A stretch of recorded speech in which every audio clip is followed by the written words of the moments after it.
mes amis, aujourd'hui je viens vous parler de la grande mode du coaching d'équipe. Aujourd'hui, quand on est un manager, quand on est un entrepreneur, on entend de plus en plus parler de est-ce que tu coaches ton équipe, est-ce que tu as pris des cours de coaching, qu'est-ce que tu fais en matière de coaching pour ton équipe. Quand on est dans une grosse compagnie, on rentre dans des cycles de cours sur le coaching, etc., etc., etc. Et ça peut être agaçant pour certains managers qui sont arrivés avant cette grande vague dans le domaine du management et qui se disent bon sang de bois, j'ai toujours fait mon travail sans avoir besoin de ça, je comprends pas pourquoi aujourd'hui il y a une telle mode du coaching dans l'entreprise, du coaching d'équipe, du coaching individuel. La première chose à savoir, c'est que le coaching, la mode du coaching est arrivée pour la première fois aux US en 1960.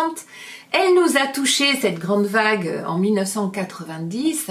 Elle est arrivée bien évidemment par le biais du coach des sportifs, et puis en développement personnel, et puis elle est venue toucher le milieu d'entreprise, ce qui fait qu'aujourd'hui, la plupart des managers en entreprise suivent des cours de coaching. Moi, j'en ai donné beaucoup à des managers.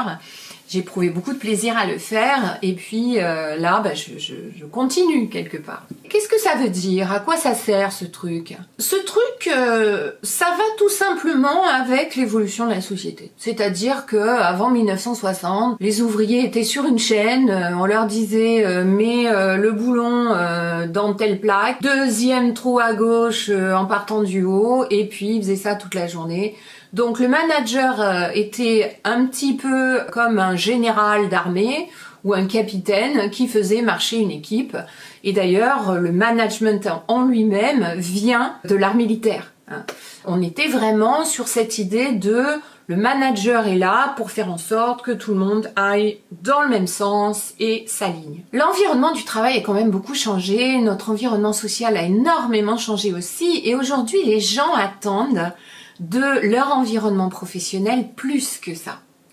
Ils attendent d'être bien dans leur environnement du travail, ils ont envie de se développer dans le travail, ils ont besoin de grandir. Pour eux, le travail, la cellule entreprise n'est pas la seule cellule qui compte, leur vie de famille compte aussi.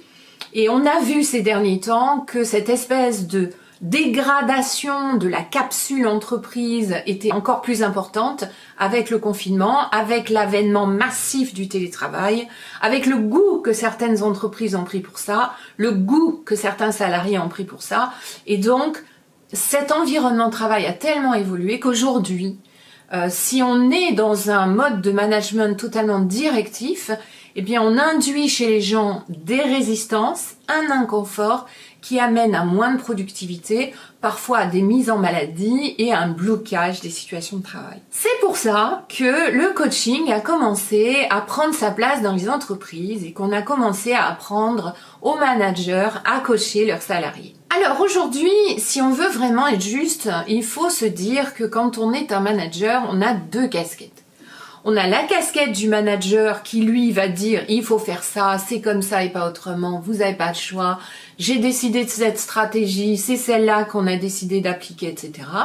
Et puis de l'autre côté, quand il enlève cette casquette, il met une autre casquette qui est la casquette du coach et qui dit bon voilà, on sait maintenant où est-ce qu'on doit aller, maintenant comment on va faire pour y aller, je dirais, en utilisant toutes vos ressources, en faisant en sorte que vous vous sentiez bien dans l'exécution, en faisant en sorte que vous vous sentiez autonome, que vous ayez, je dirais, une capacité d'interaction et d'action sur le futur, et que vous ayez vraiment la perception à la fin du projet que vous avez participé à quelque chose et que tout ça a du sens.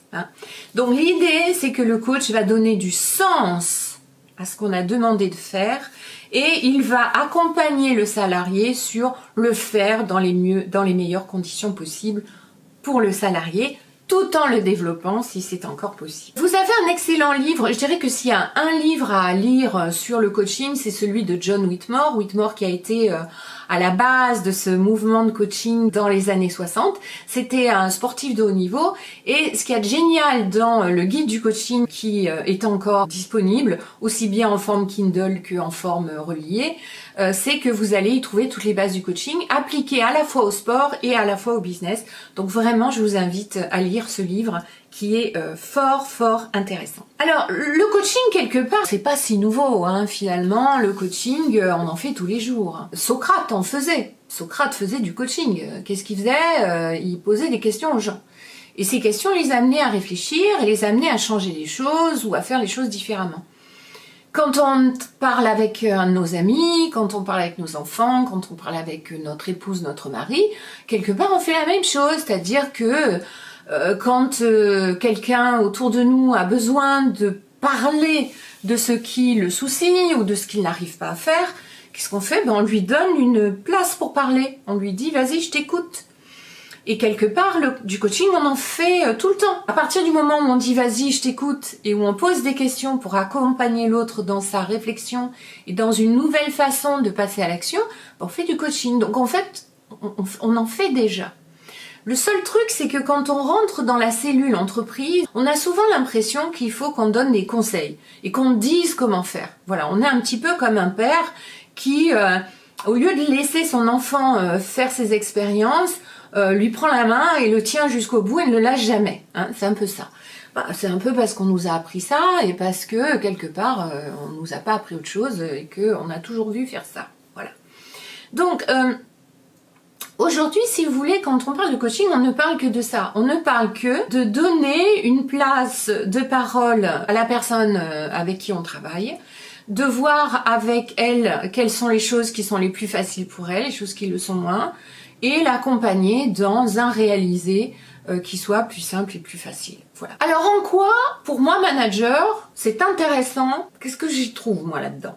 En fait, ce que vous y trouvez, c'est une plus grande liberté. Parce que comme vous allez autonomiser les personnes qui travaillent avec vous, vous allez moins prendre tous les singes qui passent sur vos épaules et faire à la place d'eux. Vous allez encourager l'innovation dans votre entreprise, c'est-à-dire que comme les gens se sentiront en charge de leur travail, que leur travail aura du sens, qu'ils auront envie d'être proactifs, et ils auront le courage et la liberté de venir vous voir et de vous dire « Tiens, j'ai trouvé un nouveau moyen de, ou est-ce que vous pensez pas que si on essayait ça, etc. » Et du coup, vous allez certainement avoir plus de chances de faire que votre entreprise reste innovante. Donc ça, c'est plutôt sympa. Donc moins de travail, plus d'innovation, moins de résistance.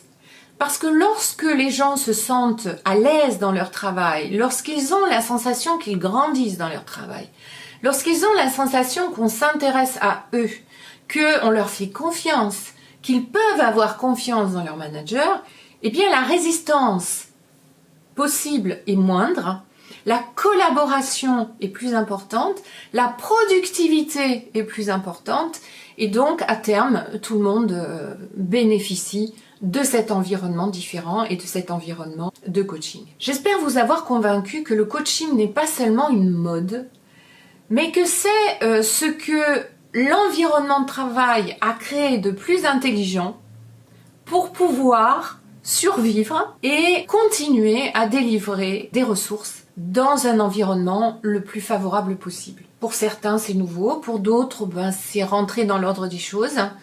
Pour ceux pour qui c'est nouveau, comme toute chose, il suffit d'apprendre, il suffit de s'entraîner, il suffit d'ouvrir son esprit et son cœur aux nouvelles choses, aux changements, les apprivoiser, les adapter, les adopter. Je vous propose sur cette chaîne de parcourir ce chemin avec vous, de vous accompagner sur ces sujets.